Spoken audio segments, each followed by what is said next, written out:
Welcome back, everybody. Today we're going to talk about exponential functions. But before we do that, I want us to look at some functions we've already worked with, linear functions. So we remember this. Here's y equals mx plus b. Okay, so these are actually direct variation equations. So if you look at all of our graphs form a straight line. Okay, so keep that in mind because you're going to see an exponential function later, and those graphs look much different. Let's start by warming up a little bit. So 3 squared, if you just want to do these quick, 9, and remember this will be 1 over 125. Here we have to do our exponent first. So we get 81, then we multiply that by 2 and we get 162. Here we have a negative exponent, negative exponent, so that's going to go down below the 3. So just warming up with our exponents. Okay, so in this lesson you're going to be asked to complete many tables that are using exponents. You may use a calculator, but what I want you to do is to make sure you know how to use the calculator.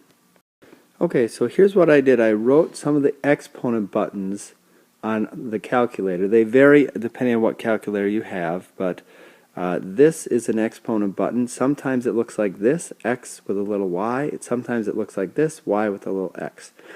So filling out our table, we know that the base is 3 and our exponent is going to be x, so it will change.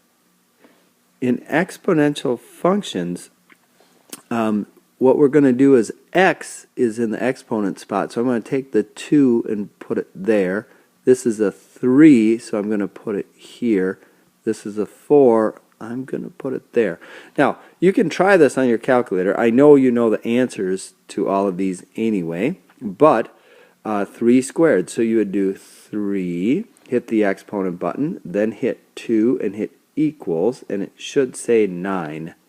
3 squared is 9. 3 to the third power is 27, and 3 to the fourth power is 81. But notice how quickly these numbers jump. They go fast. 9, 27, 81. They're growing very quickly, and we will see that in the graph when we graph it. Okay, in this graph, or table rather, they want us to use the domain, and that's our x values. In this case, it will be the q value, and then find our range for the function. So we're going to take the -3 and the 6. We're going to take that -3 and the 6, and we're going to plug it in to our function. Now in this function, we have our base, but we also have a number multiplying it. So let's write that out. So in each function we have a 3, and it's going to multiply to a 4. But before it multiplies to the 4, that 4 is going to be raised to that q power. So I'm going to put the -3 there, and I'm going to put the 6 here. Well, let's do the first question then. The first one, we would do our exponent first. So we would have 3 times 4 to the -3. So 4 to the -3.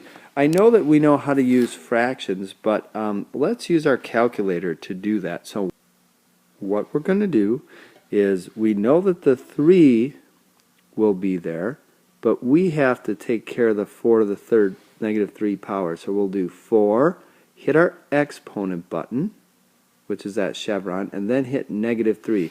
Let's see what we get when we do that. Here's what we got. We ended up with 0.015625. That's a very small number.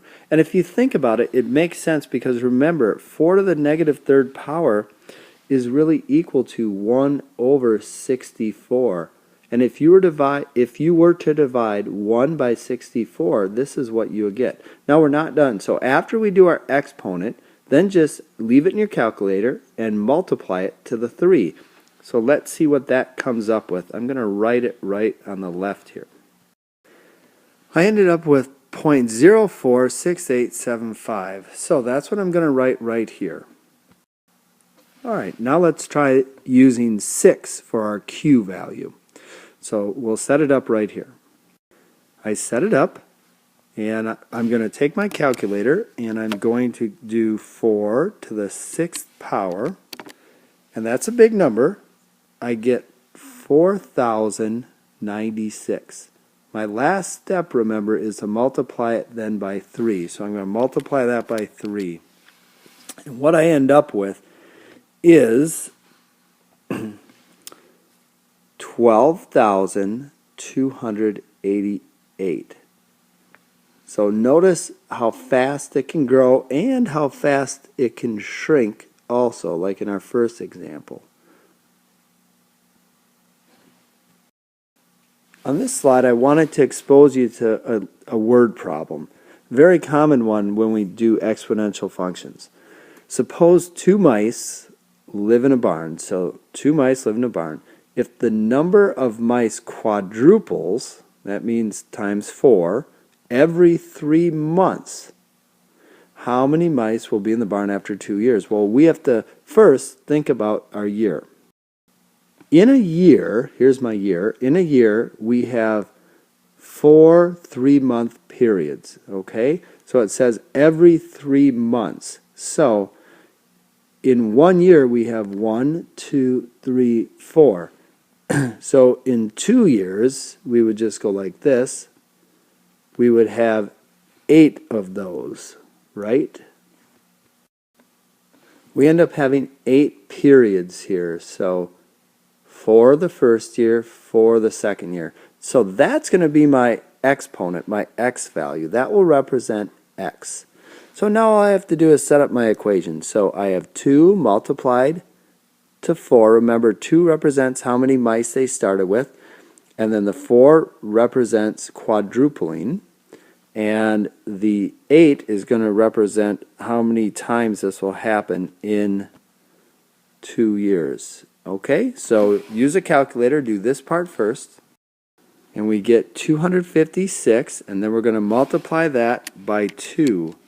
So we end up with, there's 512 mice in that barn after 2 years. Wow. Good thing cats are around and other things. Otherwise, there'd be tons of mice all over that barn. Alright, on this slide we're going to practice graphing and see what one of these graphs looks like. So, what I want you to do is set this table up and see if you can evaluate this and get a y value for each of our x values. So if you want to pause and do that right now, you sure can. Okay, here's what I ended up with using the calculator. My first answer is 0.2 repeating, then I get 0.6 repeating, then I get 2 and 6. Well, let's just graph this and see what's going to happen. So I'm going to start at -2 right here, and I'm going to go up just 0.22. So it's going to be real small. Let me get a better thing here. Okay. Now I'm going to start at -1 and go to 0.66. So that is going to be right there. Okay. Then at 0, I'm going to be at 2. So at 0, I'll be 1, 2. So I'm going to be right here. At 1, I will be at 6. So here's 1, and I'll be at 1, 2, 3, 4, 5, 6. I'll be right here. So take a look at this graph and look at that shape and what's happening. Oh, I messed up right here, but it comes down. It doesn't touch the x, but it comes darn close. So this is what an exponential function graph looks like. Look at that. It just gets really, really small and it goes really, really steep. Here are the practice problems.